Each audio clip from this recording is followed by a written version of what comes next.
Саламатсыздарбы? Дүйнөлүк жаңылыктар топтому менен тааныштырып, Нияз Ашматов. Америка Кошмо Штаттарынын президенти Дональд Трамп Иранга деңиз блокадасын киргизүүнү карап жатат. Экинчи вариант катары Иран бийлигин бутага алуу көздөлүүдө. Ал арада Бириккен Араб Эмирлиги өзүнүн аба мейкиндигин кургактагы жана суудагы аймагын Иранга каршы сокку уруу үчүн колдонууга жол бербей турганын жана андай аракеттерге эч кандай логистикалык колдоо көрсөтпөй турганын жарыялады. Бириккен Араб Эмирлигинде АКШнын 3 аскердик базасы жайгашкан. Алардын эң чоңу Абу-Дабинин жанындагы Аль-Дафр аба базасы, Жебел Али портундагы объект жана Фужейрадагы деңиз чалгындуу базасы. Перс булуңундагы мамлекеттер АКШ жакынкы күндөрү Иранга каршы ири сокку урат деп эсептешет.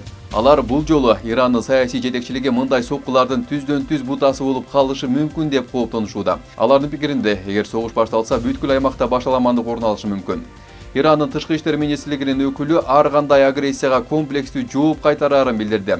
Ал бул тууралуу АКШнын Перс булуңундагы мамлекеттер менен бирге өтүп жаткан машыгууларына жооп катары маалымдады.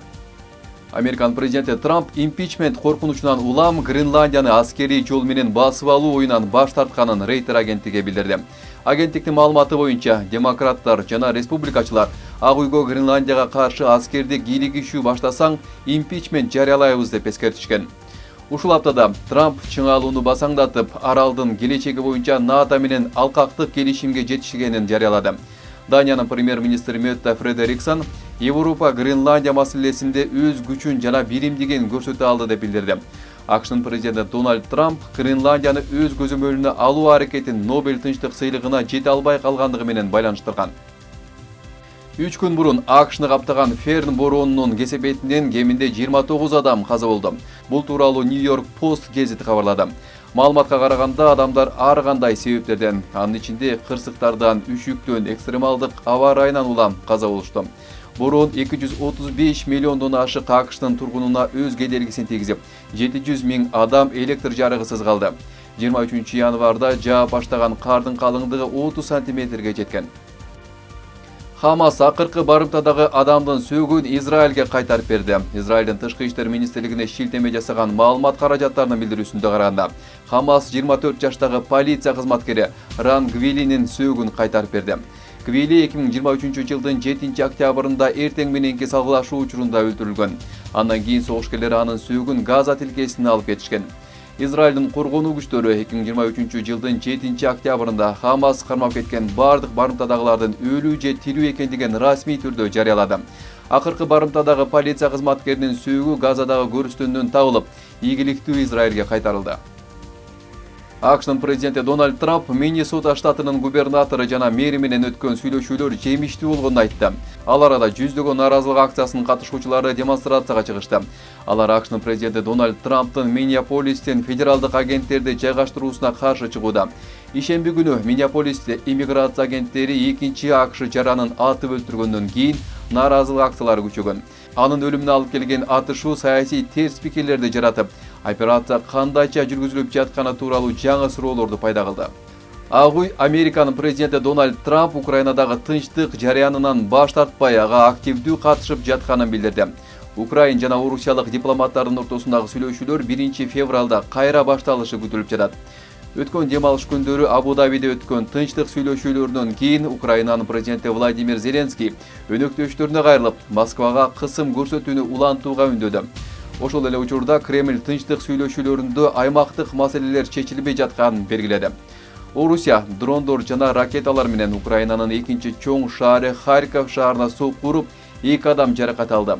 Катуу соккулар шаардын жана анын айланасындагы аймактын 80% электр энергиясын өчүрүп, көп кабаттуу үйлөргө, мектепке жана бала бакчага зыян келтирген.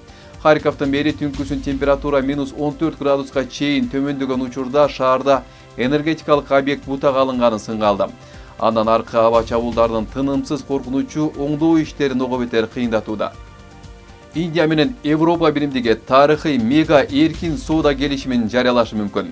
20 жылдык сүйлөшүүлөрдөн кийин келишим экономикалык байланыштарды чыңдоого, инвестицияларды тартууга жана АКШ менен Кытайдын глобалдык атаандаштыгына каршы турууга багытталат. Индия менен Европа биримдиги 2004 жылдан бери стратегиялык өнөктөш болуп келет. Сунушталган коопсуздук жана коргонуу өнөктөштүгү эки тараптын ортосундагы коргонуу жана коопсуздук жаатындагы терең кызматташтыкты жеңилдетүү максатында түзүлдү. Канаданын премьер-министри Марк Хани марттын 1-жумасында Индияга келиши мүмкүн. Индиянын Канададагы жогорку комиссары анын келерин тастыктады.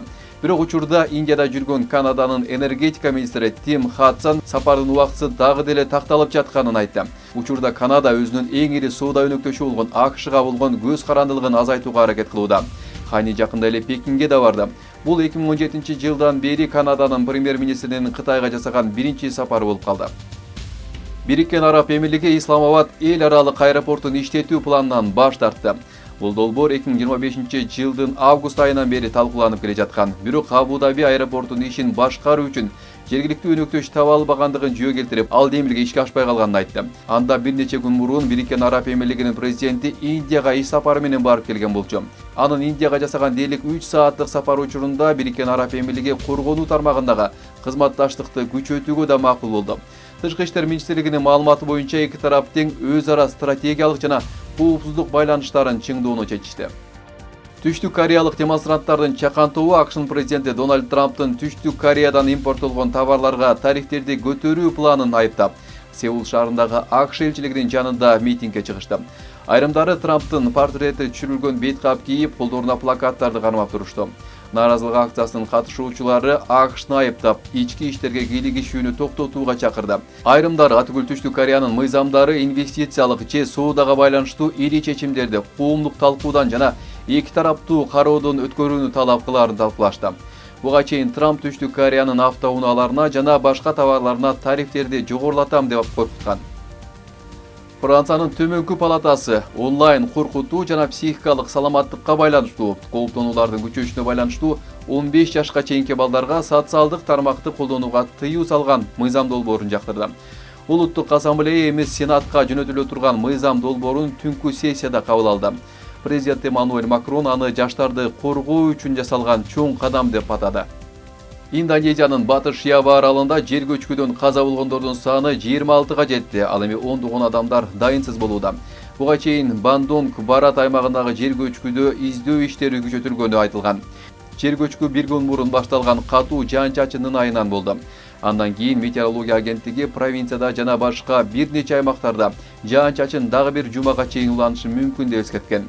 Жабыркаган Басир Лангу айылы Индонезиянын борбору Жакартадан түштүк-чыгышка карай 100 чакырым алыстыктагы провинциянын Тулу аймагында жайгашкан. Жер көчкү 30дан ашык үйдү басып калды.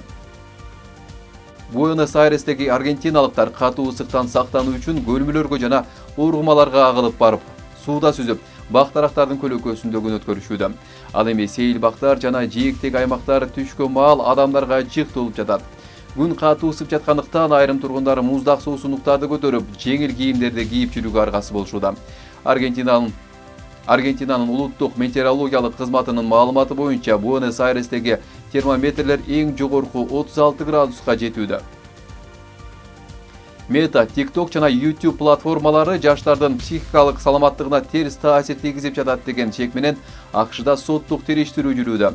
Ал Калифорнияда ушул аптада башталды. Анткени 19 жаштагы кыз платформанын дизайнынан улам жаш кезинде социалдык желеге көз каранды болуп калганын айтып сотко берген. Доогер тиркемелер анын депрессияга чалдыгышына жана суицидке барууга түрткөнүн айтып, технологиялык гиганттарды мыйзамдуу түрдө жоопкерчиликке тартууну көздөп жатат. Жасалма интеллект дары-дармектерди иштеп чыгууда чоң ачылыштарды жасай элек, бирок фармацевтикалык компаниялар анын тармакты өзгөртүп жатканын айтышууда. Жакында өткөн JP Morgan Healthcare конференциясында дары-дармектерди иштеп чыгууда жасалма интеллект боюнча талкуу күчөдү. Анда дүйнөлүк алдыңкы дары-дармек өндүрүүчүлөр клиникалык сыноолорду жана жөнгө салуу жарыяндарын тездетүү үчүн жасалма интеллектти кантип колдонуп жатышканын талкуулашкан. Ири фармацевтикалык компаниялардын жетекчилери жасалма акыл сыноого катышуучуларды аныктоого, сыноо өткөрүүчү жерлерди тандоого жана документтерди даярдоого жардам бергенин айтышты. Сиздер бүгүнкү алынган эл аралык жаңылыктар топтому менен тааныша алдыңыздар. Кайрадан эфир аркылуу жолугушканча саламатта калыңыздар.